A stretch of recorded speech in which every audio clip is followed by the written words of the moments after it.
Alrighty then, let's go on to learn about climate and human health. Um, this course is on climate solutions, so obviously you want to worry about food, water, energy, and health. Kind of everything tends to fit into that, including how we affect the planet and how we can turn down our impact on the planet. So this is specifically about how climate change affects human health and how we can minimize our impact on climate change and minimize the impact on our own health. Obviously important. Gina Solomon, a doctor and a master's in public health. That's always good. There are many cartoons like this that talk about, let me make sure, yes, that talk about climate. I just wanted to make sure I'm also capturing the screen so you can see the cursor. Anyway, sorry. So how climate change affects health. There are many cartoons, and the details are about global warming manifesting in the local weather and climate, and then affecting health, which depends on behavior, socioeconomics of the group, vulnerability of the population, age groups, etc., etc. Right? So this is one cartoon which is showing greenhouse gas emissions at the top, affecting things like ocean acidification, which impact the marine ecosystem, which actually can impact human health through fish and harmful algal blooms, for example. And you can see the impact includes reduced fishery, which adds aquacultural productivity to it, and aquaculture has its own issues. Reduced agricultural productivity, which leads to undernutrition, impact on mental health. Also can come through raised temperatures and extreme heat waves, altered rainfall patterns, sea level rise inundating groundwater and causing floods and inundation, which can have waterborne diseases, extreme weather in terms of floods, heat waves, droughts, fires, which affect biodiversity loss, ecosystem collapse, pests. So there is an interaction between human habitation and these pests and so on, which then begin to interact more, leading to things like zoonotic diseases or tick and pest carried diseases. So relates, obviously, without going into too many such details, we'll look at heat waves a little bit, droughts, wildfires and floods. Ozone obviously comes through air pollution, which we will mention, and specifically respiratory diseases, cardiovascular diseases. We'll look at harmful algal blooms. Vector-borne diseases, we will mention some of them and look at the expansion of the habitats for mosquitoes and other vectors. And then there are social factors which mediate the impacts on health and vulnerability, loss of habitation, poverty, mass migrations. Climate displacement is a big topic, as we saw in the last chapter. Violent conflicts. There is plenty of evidence that armed civil conflicts are caused by climate acting as a stress amplifier or a multiple stressor. Climate is not always the proximal cause. It's not the immediate cause for causing the tipping points, but it can be an additional factor that pushes the situation over into conflicts like the long drought in Syria and then the so-called Arab Spring, and leading to war that has lasted now what seems like forever. Okay, so that's the complicated pathways. More specifically, in this schematic, we are looking at the climate at the center: heat waves, extreme rainfalls, sea level rise with rising temperature, more extreme weather, and increases in pollution, CO2 in general.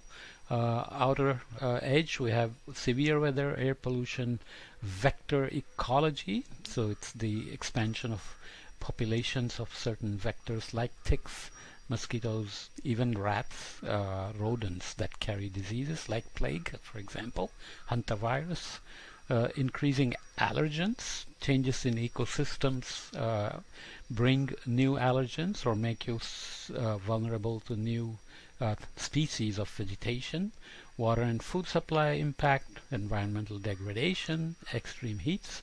Okay, on the outer periphery you have injuries, fatalities, mental health impacts, asthma, cardiovascular diseases, malaria, dengue, encephalitis, hantavirus, Rift Valley fever, Lyme disease, chikungunya, West Nile virus. I want to go through all these because the names are becoming more and more familiar. India has now chikungunya and dengue in addition to malaria, which has always been there. Rift Valley fever is more in Africa. Lyme disease has come to the US, so the expansion of the warm temperatures and warm temperature diseases is increasing. Respiratory allergies and asthma, even a rich country like US, for example, spends over $30 billion per year on asthmatic morbidity. Water quality impacts, waterborne diseases, cholera, cryptosporidiosis, campylobacter, leptospirosis, harmful algal blooms, salmonellosis, malnutrition, diarrheal diseases. Country like India is still very bad for diarrheal diseases, worse than some of the poorer countries, which is not good. Forced migration, civil conflict, and mental health impacts. Mental health impacts of climate change are now being documented more and more. This is always hard to diagnose, attribute, and then find the cure as well as the healthcare costs to be borne by governments in those cases. Heat-related illnesses, deaths, and cardiovascular failure. Okay, so obviously, the projections matter. We have already observed global warming making the heat waves 5 times more likely in many places. So this is the increased likelihood of heat records. Okay, extreme heat events. This is going from 1880 onwards. And this is the model prediction. This shows that models are generally capturing the trends, low frequency trends.